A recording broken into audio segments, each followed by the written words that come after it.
que el diálogo siempre es necesario, ¿no? Y sobre todo cuando uno quiere resolver las cosas. Pero sin embargo el diálogo no puede ser planteado desde una sola perspectiva. Y el diálogo no puede ser tampoco planteado en función de los intereses que yo como gobierno pueda tener para realizar el diálogo. En ese sentido, yo creo que UNASUR tiene que hacer todo lo posible por parecerse mucho más a una comisión mediadora que a una comisión apoyadora del gobierno. En ese sentido, creo que hay que tener muy claros los propósitos de la conversación, porque UNASUR, por supuesto, tiene un peso importante en la región, y por tener ese peso importante en la región, uno tiene que ver pues, de qué manera pueden estar las cosas para la discusión, pero creo que antes hay que poner las reglas claras para poder sentarse a discutir. ¿Qué le hace falta a UNASUR, a su modo de ver? Porque usted dice que debe parecerse más a los intereses de los venezolanos que a los intereses del Ejecutivo. ¿Qué le hace falta para lograr parecerse más a los intereses de todos los venezolanos? Bueno, yo creo que tiene que un poco entender que Venezuela es un país con características muy diferentes a lo que puede ser el contexto general de América Latina hoy. Venezuela está en un proceso de conformación de una sociedad que por supuesto tiene contradicciones, pero además tiene propósitos muy claros. Y en ese sentido, UNASUR tiene que respetar las autonomías, no solamente lo que significan los gobiernos, porque las naciones no lo forman únicamente los gobiernos, lo forman también su gente. Y en ese sentido, la gente que actúa de una u otra manera con propósitos comunes en función de resolver los problemas del país, tienen que ser considerados por cualquiera que venga a mediar. Y yo creo que en ese sentido es importante entender o tomar como ejemplo. Yo creo que cuando Mandela comienza a dar las discusiones, bueno, en plena guerra, pues en pleno conflicto, pero Mandela entendió que ese propósito de tratar de entender que todos eran personas que tenían derechos y tenían propósitos muy concretos, permitió el diálogo. Yo creo que en esta oportunidad, creo que el ejemplo de Mandela es importante a tenerlo siempre en la mira desde el punto de vista de las conversaciones. Hay un tema que resulta bien interesante, y es que el día de ayer el ministro de Interior, Justicia y Paz, Miguel Rodríguez Torres, señalaba que la oposición ha demostrado que siempre busca atajos para tratar de alcanzar el poder. Hay algunas visiones de lo que ha sido estas jornadas de protestas a nivel nacional que responden a que estas son propiciadas con un interés político concreto, que es sacar al presidente Nicolás Maduro de la presidencia. ¿Cuál piensa usted que son los objetivos fundamentales? Mire, yo creo que las protestas se generan por un malestar pues, que venía acumulándose en el país desde hace algún tiempo. Y en ese sentido las personas se organizaron. Yo creo que no fue un propósito de la oposición decirle a los muchachos o a los estudiantes que salieran a la calle para que protestaran o para que exigieran lo que tenían que exigir. Porque es que hay situaciones que tú no puedes ocultar.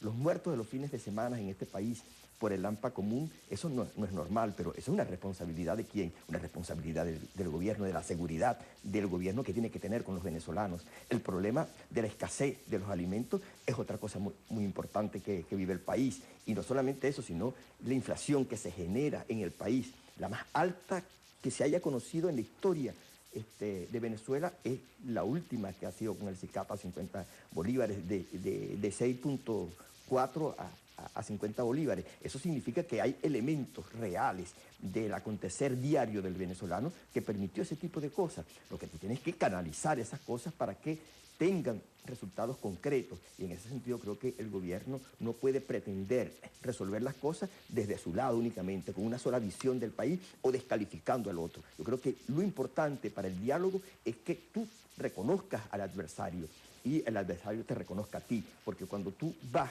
a un escenario de discusión descalificando al otro, eso no va a dar resultados. Y yo creo que el gobierno tiene que entender que si quiere resultados de un diálogo, tiene que respetar a las partes, tiene que respetar a la oposición, tiene que respetar a los estudiantes que están hoy en la calle pidiendo una mejor educación y pidiendo además cosas mucho más concretas que el hecho de la educación, sino una seguridad. Y lo hemos visto con los últimos acontecimientos que han ocurrido en el país. Esas muertes del Ávila, mira, el secuestro de esta periodista de otro medio de comunicación. Yo creo que esas cosas tienen que ponernos alerta. Y yo llamo al gobierno, de verdad. Tienes que tener un elemento de sensibilidad. No se trata de adversar, se trata de construir. Y para construir, todos hacemos falta. Todos son necesarios para construir la paz en Venezuela. Usted hacía referencia precisamente al asesinato de Luis Daniel Gómez y Gustavo Jiménez el día de ayer, que conmocionó a toda la opinión pública. ¿Cuáles son las hipótesis que usted se pudiera plantear en este caso, dado a la cercanía política que tenían ambos con Leopoldo López y con Carlos Ocariz? ¿Usted cree que esto pudiera ser AMPA común? ¿Cuál pudiera ser la hipótesis que usted pudiera manejar? Lo que pasa es que ahorita es muy difícil y me parecería irresponsable de mi parte decir que tiene una afinidad o no tiene una afinidad. Lo que sí es cierto es que hay que investigarlo a fondo. Hay que investigarlo a fondo y hay que aclarar esas cosas ante el país, porque en las circunstancias que se dan esos hechos, tú tienes que dar mayor información y tienes que hacer una investigación muy transparente para que la gente entienda de qué se trató. Y además la población necesita entender de qué se trató, porque es la única manera de que tú puedas tener confianza en quienes dirigen el país y, por supuesto, los medios de seguridad que tenemos, las policías, todo el sistema integral de protección que pueda tener un ciudadano que salga a montar bicicleta, no solamente al Ávila, a cualquier parte de la ciudad. Yo creo que la reflexión y las acciones tienen que ser con mucho tino y con mucha reflexión. El día de ayer también se vivía en el Boulevard del Cafetal una situación bien extrema a nivel de lo que pudiera considerarse violencia en las calles y también lo que han señalado algunos como represión por parte de los cuerpos de seguridad, que dejó como saldo a 14 lesionados y 12 detenidos. También el día de ayer surgía la teoría de que la organización de quienes participan en las guarimbas es exportada, que no es propia de venezolanos. ¿Qué opinión le merece este señalamiento? Mire, yo creo que hay mucho de especulación en ver, pues, pero cuando tú pasas por un sitio de eso y ves quiénes están en las protestas, cuáles son los muchachos que te entregan el volante, cuáles son los muchachos que te mandan a pasar por otra parte, o que por favor, señor, devuélvase, porque aquí no va a haber paso.